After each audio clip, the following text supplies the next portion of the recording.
আপনারা সাবধানে যান, কোনো মা বোনের গায়ে হাত না, কোনো মা বোনের খেলা করবেন না ন্যায় বিচারের জন্য। আমরা কেন বসে থাকে কেন? আমরা ন্যায় বিচারের জন্য। আমরা 17টা বছর আন্দোলন সংগ্রাম করেছি। তখন তো জামাত ছিল না, জামাতের জন্মই শেখ হাসিনার বগলের নিচে। আর এই জামাতের 5ই আগস্টের পরে জামাত পরপরা হয়ে গেল, সবখানে জামাত নিয়ন্ত্রিত হয়ে গেল। কিন্তু 17 বছর কিন্তু বিএনপি মাঠে ময়দানে কার্যকর হয়েছে। আজ এসে কোনো মা বোনের ওপর করবে, সেটা কি মেনে নেওয়া যায়? সেটা কখনো মেনে নেওয়া যায় না।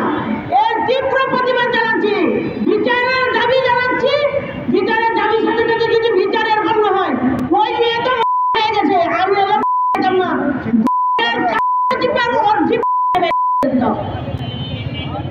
আমি সতর্ক করে দিতে চাই, আপনারা সাবধানে যান, কোনো মা বোনের গায়ে হাত করবেন না, কোনো মা বোনের খেলা করবেন না, কোনো মা বোনের খেলার জন্য আপনারা